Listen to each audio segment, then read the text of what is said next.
Hello everyone, welcome to my channel Norse Atoms. जी हाँ दोस्तों, आज आपके लिए सभी के लिए खुशखबरी लेके आया हूँ।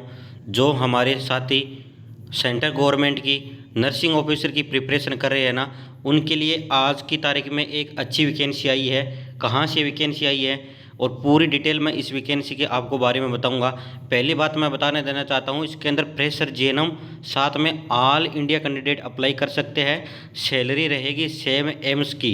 ठीक है, तो पूरा वीडियो देखना, ज़्यादा से ज़्यादा दोस्तों को शेयर करना। ठीक है, तो ये वैकेंसी है डायरेक्टेड ऑफ द ये वैकेंसी रहेगी director of the education and research Haryana, यानी हरियाणा स्टाफ नर्स की ये वैकेंसी है। ठीक है, पंचकुला हरियाणा के अंदर आया है। इसके अंदर क्या क्या online application hereby the eligible candidate. Total post की बात करूँ कि हरियाणा के अंदर स्टाफ नर्स की पोस्ट कितनी आई है, तो याद रखना dear nursing officer, total post है 275, यानी 275 पोस्ट है। किसकी? नर्सिंग ऑफिसर की, यानी कि स्टाफ नर्स की। पोस्ट इंक्रीज और डिक्रीज हो सकती है, परंतु ये स्टाफ नर्स की परमानेंट वैकेंसी है। ठीक है, और ये वेबसाइट के अंदर यूनिवर्सिटी की वेबसाइट है DMER हरियाणा, यानी director of the medical education and research Haryana. Example के तौर पर ये आप वेबसाइट के थ्रू आप अप्लाई कर सकते हो। ठीक है, ये पूरी वेबसाइट है। ठीक है, पूरी डिटेल बताऊंगा। ये वैकेंसी क्या रहेगी डियर नर्सिंग ऑफिसर, ये वैकेंसी रहेगी रेगुलर बेसिस रहेगी, कॉन्ट्रैक्ट बेस पर नहीं है, रेगुलर बेस वैकेंसी है। पूरी डिटेल मैं आपको बताऊंगा इस वीडियो के माध्यम से, तो शुरू से लेके एंड तक जरूर बने रहना। ठीक है, ऑनलाइन एप्लीकेशन फॉर्म कब से स्टार्ट हो गए, तो ये फॉर्म हो गए 14/10/2021 से, यानी कि फॉर्म स्टार्ट हो गए। और इसकी लास्ट डेट है कितनी है? 8/11, यानी अगले महीने की 8 महीने की 8 तारीख 11वें महीने की है ना, अगले महीने में की इसकी लास्ट तारीख है। और फीस डिपॉजिट करने की लास्ट तारीख है 10 तारीख अगले महीने की। ठीक है, तो ये रही फॉर्म भरने की डेट। पूरी डिटेल है इस PDF के माध्यम से कि क्या रहेगा सिलेबस, कितने नंबर का क्वेश्चन आएंगे, फॉर्म कैसे फिलअप करना है, पूरी डिटेल मैं आपको बताऊंगा, और कौन कौन अप्लाई कर सकता है। ठीक है, तो मैंने आपको डेट तो बताई दी कि कब से चालू लेके कब एंड है। फॉर्म ऑनलाइन सबमिट करना होगा आपको, याद रखना डियर नर्सिंग ऑफिसर। ठीक है, अब बात कर देना चाहता हूं कि सर इसके अंदर टोटल पोस्ट कितनी रहेगी, तो टोटल पोस्ट है 275 पोस्ट है। ठीक है, और इसके अंदर स्टाफ नर्स की अनरिजर्व कैटेगरी की कितनी पोस्ट है? 90 पोस्ट है। EWS कैटेगरी की 25 पोस्ट है। SC कैटेगरी की 47 पोस्ट है। और BCA कैटेगरी की 38 पोस्ट है।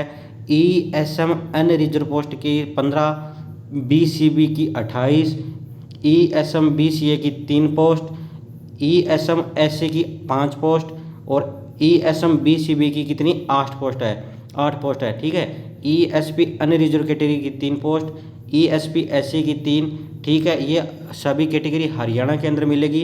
ठीक है, ये सभी पोस्ट है। टोटल कितनी पोस्ट रहेगी? 275 पोस्ट है। ठीक है, अब बात कर देना चाहता हूँ कि सर इसके अंदर सैलरी क्या रहेगी, तो सैलरी मैंने पहले ही बता दी। सैलरी लाइक दैट एम्स जितनी रहेगी, क्योंकि एम्स के अंदर भी 7 CPC के तहत लेवल 6 की सैलरी मिलती है, तो इसके अंदर भी इतनी सैलरी रहेगी। कितनी? 17,000 रुपये पर मंथ आपकी सैलरी रहेगी इसमें। और परमानेंट वैकेंसी है। जेएनएम कैंडिडेट प्रेशर अप्लाई कर सकते हैं, ऑल इंडिया कैंडिडेट अप्लाई कर सकते हैं। मैं सबूत के तौर पे आपको बता देना चाहता हूं कि इसके अंदर लिखा है कि सर क्वालिफिकेशन क्या है, तो क्वालिफिकेशन देखो क्या है। जिसने मेट्रिकुलेशन या इक्विवेलेंट यूनिवर्सिटी या बोर्ड से Hindi as a compulsory subject रूप से पास कर रखी हो, साथ के अंदर जिसने सर्टिफिकेट इन द नर्सिंग, यानी जिन्होंने जेएनएम कर रखी है कोई सा भी इंस्टीट्यूट हो, और इसके अंदर qualification for the institute recognized by the Indian nursing counselling से रजिस्टर्ड हो। साथ में उन्होंने ये अगर BSc नर्सिंग कर रखी है या MSc नर्सिंग कर रखी है किसी भी कैंडिडेट ने, तो वो फॉर्म भर सकता है। और कोई भी candidate should be registered with the Indian nursing counselling और एनी स्टेट नर्सिंग काउंसिलिंग। ये देखो स्पष्ट लिख रखा है कि कोई सा भी स्टेट नर्सिंग काउंसिलिंग से अगर आप रजिस्टर्ड हो तो आप फॉर्म भर सकते हो, आप एग्ज़ाम दो और आपको हम एलिजिबल करेंगे। ठीक है, तो होगी ना, ये ऑल इंडिया कैंडिडेट की वैकेंसी है। परंतु उन्होंने छोटी सी बात कही है कि भाई साहब अगर आपका सिलेक्शन हो जाएगा तो बहुत अच्छी बात है, मोस्ट वेलकम आपका हरियाणा के अंदर। ठीक है, और जब आपका सिलेक्शन हो जाएगा तब आपको रजिस्ट्रेशन सर्टिफिकेट हरियाणा में हमें चेंज करवा के देना होगा। In case of the selection registration with the nursing counselling in the Haryana nurse and midwife counselling should be require in the submit in the registration certificate Haryana nurse and midwife at the time of the joining. जब आपकी joining होगी ना, तब आपको क्या करना होगा, ये सबमिट करवाना होगा। ठीक है, तो रही ना अच्छी बात, ऑल इंडिया कैंडिडेट अप्लाई कर सकता है। और इसके अंदर हरियाणा का डॉक्यूमेंट तब चाहिएगा जब आपकी ज्वाइनिंग हो जाएगी, तब चाहिएगा।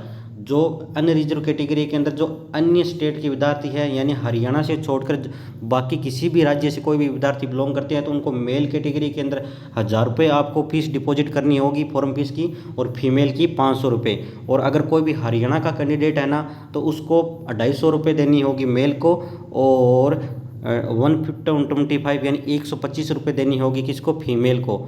ठीक है, आपको ऑनलाइन एप्लीकेशन फिलअप करनी होगी, फीस रिफंड नहीं होगी, ये चीज़ इन्होंने लिखी है। साथ के अंदर मैं बताऊंगा, इसमें स्पष्ट दे रखा है, सब कुछ दे रखा है कि कितने नंबर का एग्ज़ाम होगा, कब होगा, कैसे होगा। ठीक है, अब बात कर देना चाहता हूँ डियर नर्सिंग ऑफिसर, इसके अंदर रिटन एग्ज़ाम होगा, टोटल 90 नंबर के क्वेश्चन आएंगे, और 10 नंबर का आपको socio economic criteria and experience certificate के आपके 10 नंबर मिलेंगे। तो टोटल 100 नंबर का है, परंतु एग्ज़ाम आपका कितने नंबर का होगा, 90 नंबर का क्वेश्चन होगा। ठीक है, अब बात कर देना चाहता हूँ इसके अंदर एज वगैरह की, तो एज सेम एज एम्स की रहेगी जितनी की अनरिजर्व कैटेगरी की कितनी है, अनरिजर्व कैटेगरी की एम्स की और ओबीसी की 30 साल है, प्लस 3 साल का रिजर्वेशन मिलकर 33 के है। ठीक है, ये सेम एम्स की एज रहेगी, और अनरिजर्व की एज है 30 साल वगैरह। ये सब कुछ आप इस PDF में डाउनलोड करके देख लेना। ठीक है, उसके बाद आपसे बात कर देना चाहता हूँ मैं डियर नर्सिंग ऑफिसर, इसके अंदर कि सिलेबस वगैरह या फॉर्म कैसे अप्लाई करना होगा। तो इन्होंने कहा है कि आप जब फॉर्म अप्लाई करने के बाद जब आपका सिलेक्शन हो जाएगा, तो पूरी आपको प्रिंट कॉपी आपको रखनी होगी और सबमिट करवाना होगा। No offline form will be accept, offline form accept नहीं किया जाएगा, ओनली ऑनलाइन फॉर्म आपका क्या किया जाएगा डियर नर्सिंग ऑफिसर, एक्सेप्ट किया जाएगा।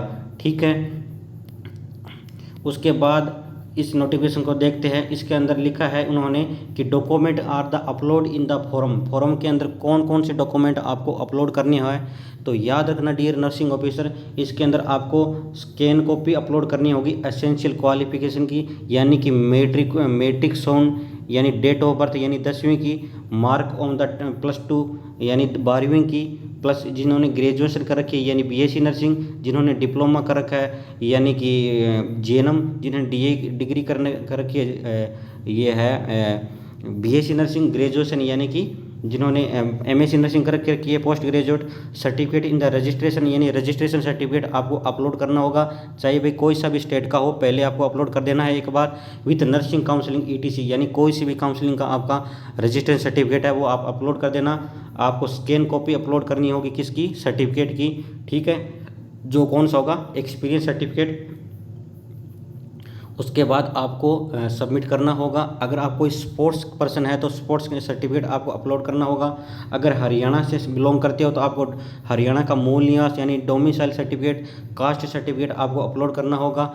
और scan copy of the declaration of the undertaking certificate make in the economic criteria यानी EWS कैटेगरी वालों को आपको सबमिट करना होगा। स्कैन फोटोग्राफ यानी आपकी एक फ़ोटो अपलोड करनी होगी और एक सिग्नेचर आपको अपलोड करना होगा। ठीक है, ये चीज़ आपको अपलोड करनी होगी किसमें, जब आप फॉर्म को भरोगे। ठीक है डियर नर्सिंग ऑफिसर, उसके बाद करता हूँ selection criteria in the staff nurse group C की। तो इसके अंदर आपको टोटल कितने रिटन एग्ज़ाम मिलेगा, 90 नंबर का रिटन एग्ज़ाम मिलेगा। इसके अंदर सोशो इकोनॉमिक क्राइटेरिया का 10 नंबर आपको मिलेगा। ठीक है, अब बात कर देना चाहता हूँ कि इसके अंदर सिलेबस क्या रहेगा रिटन एग्ज़ाम के अंदर। तो आपकी general awareness, reasoning, math, science, English, इनके टोटल आपके कितने नंबर मिलेंगे, इनके मिलेंगे 12 नंबर, यानी कि प्रत्येक विषय में 2-2 क्वेश्चन आएंगे, यानी कि हिंदी में 2, मैथ में 2, साइंस में 2, रीजनिंग में 2 और जनरल अवेयरनेस में 2-2 क्वेश्चन आपको आएंगे। और उसके बाद बात करना चाहता हूँ कंप्यूटर के कितने क्वेश्चन आएंगे, 10 क्वेश्चन आएंगे। नर्सिंग के सब्जेक्ट के 45 क्वेश्चन आएंगे। टोटल कितने क्वेश्चन हो गए, 67 क्वेश्चन हो गए। ठीक है, अब बात कहोगे कि सर आपने तो कहा था कि 90 नंबर का क्वेश्चन आएगा, इसमें तो 67 कैसे कहा गया है। याद रखना। उन्होंने ये एक बात लिखी है कि 23 क्वेश्चन आएंगे जो हरियाणा से रिलेटेड जीके होगा, यानी हरियाणा की history, current affair Haryana, literature Haryana, geography Haryana और इन्वायरमेंट, कल्चर और गवर्नमेंट नोटिफिकेशन, ये सब हरियाणा के जो जीके है वो आएंगे 23 नंबर। तो टोटल कितने नंबर का क्वेश्चन होगा, मार्क होगा, ये पेपर होगा 90 नंबर का। ठीक है, आ गया ना समझ, अच्छी बात है। ठीक है, उसके बाद बात कर देना चाहता हूँ कि डियर नर्सिंग ऑफिसर, इसके अंदर आपको एज रिलैक्सेशन वगैरह आप पढ़ लेना पूरा, ये पीडीएफ डाउनलोड करके। पीडीएफ आपको कहाँ से डाउनलोड करनी है मैंने आपको ऊपर ही बता दिया। ठीक है, पीडीएफ आपको डाउनलोड करनी है कहाँ से, जो ये वेबसाइट है, इस वेबसाइट के थ्रू आप पीडीएफ को डाउनलोड कर सकते हो। वेबसाइट ये रही। ठीक है, और ये परमानेंट पोस्ट है डियर नर्सिंग ऑफिसर, ये परमानेंट पोस्ट है। ऑल इंडिया कैंडिडेट इसके अंदर अप्लाई कर सकते हैं, आप फॉर्म ज़रूर अप्लाई करना। 70,000 रुपये आपकी सैलरी है, सेम एम्स जितनी सैलरी है, और अच्छी पोस्ट है। पोस्ट 275 पोस्ट है, किसकी, नर्सिंग ऑफिसर की पोस्ट है। और इसका मैं जीके वगैरह आपको हो तो मैं क्लास ले लूँगा, इसकी कोई घबराने की कोई बात नहीं है। ठीक है, और फॉर्म भरने की तारीख स्टार्ट है 10 तारीख और लास्ट तारीख कितनी है, 8/11। ठीक है, तो लास्ट तारीख का वेट नहीं करना डियर नर्सिंग ऑफिसर, आपको तो फॉर्म अप्लाई करना है तो आज ही करें। ठीक है, और कोई भी अगर आपको प्रॉब्लम हो तो हमारे कमेंट बॉक्स में कमेंट कर देना, हम आपको रिप्लाई देने की ज़रूर कोशिश करेंगे। ठीक है, मिलते हैं नेक्स्ट वीडियो में। क्लास को ज़्यादा से ज़्यादा शेयर कर देना अपने फ्रेंडों को, ताकि उनको भी बेनिफिट मिल सके। ठीक है, और सब्सक्राइब कर लेना क्लास को। ठीक है, मिलते हैं नेक्स्ट वीडियो में। जय हिंद, जय भारत।